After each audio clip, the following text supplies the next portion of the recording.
this lesson, we're going to look at how to play the blues classic Stagolee in drop D tuning. If you want to download the tab that goes with this lesson, you can go to the link below or the link on screen to sign up for my newsletter, and you can download a PDF with a transcription of the arrangement that I just played. So Stagolee is basically a 12-bar blues. We're playing in the key of D, and we're using drop D tuning, which means that we have to think a little bit about the chord voicings that we're using. So drop D is great for playing a D chord, right? Because you got this great big D down in the bass. And that lets us do an alternating bass between the 6th string, 4th string, 5th string, 4th string. So that's cool. And we're not going to really have an issue when we get to the A chord, because if we just stick to the 5th string and the 4th string, all that's going to be cool. And we're just going to use this version of A where you bar across the top 4 strings and your pinky stretches up to get the high string for the melody. But the G chords are going to be different, and we're going to use a few different chord voicings or chord shapes to get the G. So we can't just play a regular G chord because we don't have a G in the bass here, because we've lowered the 6th string down a whole step to D. So we have to play G like this. Here's the root. I'm grabbing it with the ring finger. That lets us get the 3rd on top with the open B string, or the 5th on top using your index finger on the 3rd fret of the 2nd string. Or you can also play the flat 7 on top using your pinky on the 6th fret of the 2nd string, and your index finger is now playing the bass. And we can also play this version of G where we stay in open position and use the 3rd in the bass, put a B in the bass here on the 2nd fret of the 5th string, and that lets you can get the 5th on top, or you can get the 3rd on top with the open string, or you can put the 7th on top over here. So we're going to use all of those. And in addition to playing the 12 bars of the tune itself, we're going to do this 8-bar vamp, which is what I played to open the arrangement. And you could also put this in between the verses, or you could use it at the end of the tune. And it's just rocking back and forth between D and G, and then adding in some licks.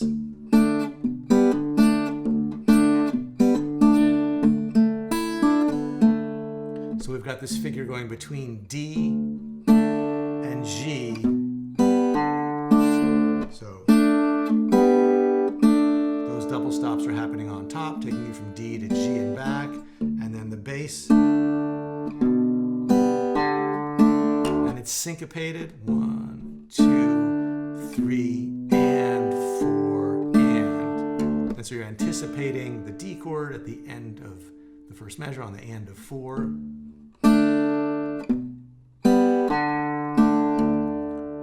And then on the back half of measure 2, we're playing this kind of bright sounding lick. So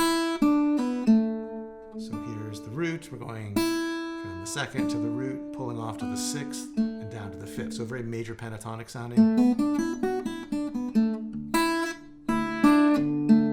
And then we repeat the vamp. And then we play a bluesier lick. So flat 7 to 5th, 6 to 5th. Then the vamp the 3rd time. We play the first lick, but we do a pull off from the flat 3rd. So pulling off from 1st fret to open. And it's a quick grace note pull off. And then the last time, we do a stop, which gives us time to play this pickup into the melody. So basically the vamp repeats, and then every time we play a slightly different lick.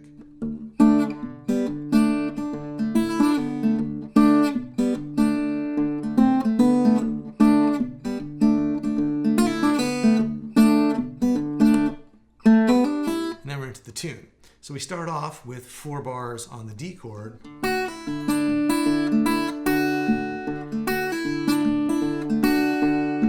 So thumb is just rocking 6, 4, 5, 4 for 4 measures, and the melody on top.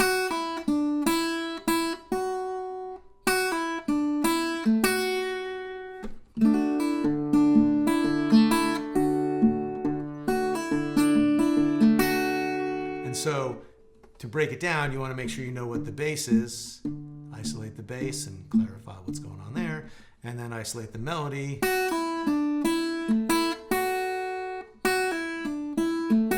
And that note on the third string is kind of a rhythmic fill,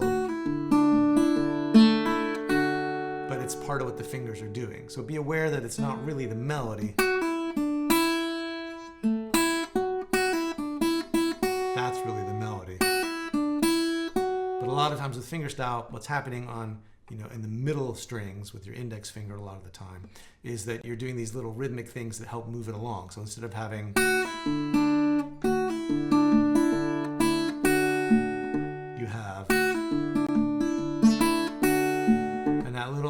bit of syncopation helps to keep the melody flowing. It helps to kind of fill out what's going on in the middle register of the guitar. So we have that for the first 4 bars, and then we get into bar 5 where the melody is going. So it's bluesier there. We got the flat third of the root, which is also working as the flat 7 of the G7. But in order to get the melody,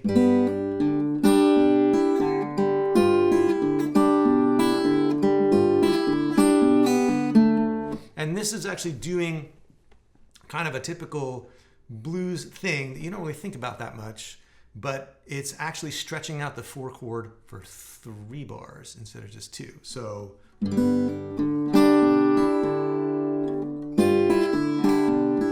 think you go back to 1 here, but you actually have, and it comes out even because you only have 1 bar of the 1 chord again before you go into the next line. So it's, bars 5, 6, and 7 are all on the 4 chord, and then bar 8 is on the 1 like you'd expect, and then you're back in. You go to the 5 chord when you get to bar 9. So what's happening here is again, if you're going to break it down in terms of what's the bass doing first,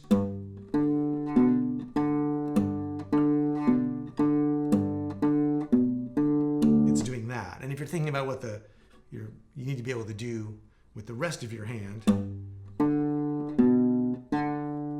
to go here in bar 6 for the bass because you need to be free to play with your pinky on top. So and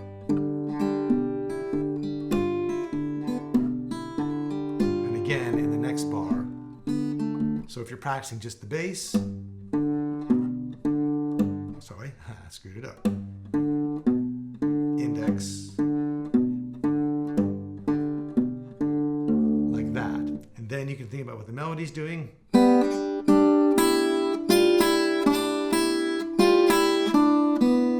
And again, you're going to be doing a lot of that melody with your pinky because of what the voicings are doing.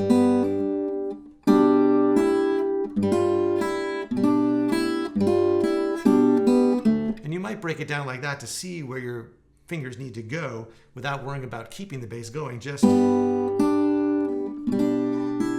looking at what the chords are doing, just practicing those pinches on the downbeat and where the melody is going, so that you can then do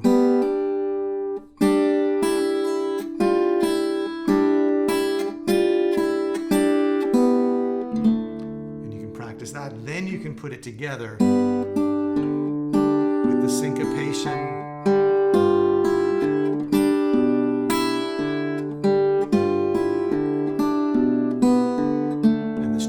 and all of that. And then we're into the turnaround.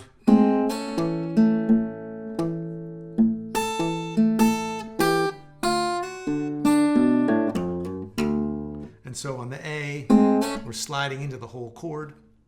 So you're picking with your index and your middle on the 2nd and 3rd string while you pinch with the bass. And then the melody comes up. Again, there's another one of those sort of rhythmic fill notes on the 3rd string. So the melody's doing.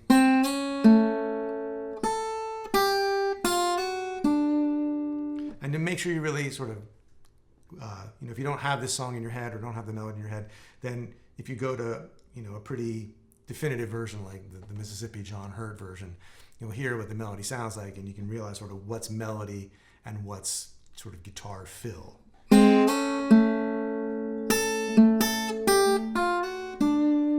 And so that has to fit over the alternating thumb of the A chord.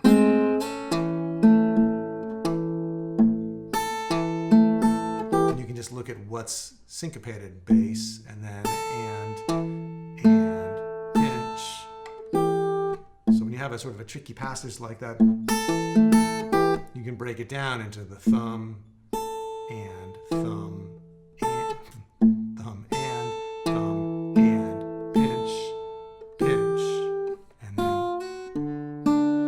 then this is just a fill on the back half of the measure.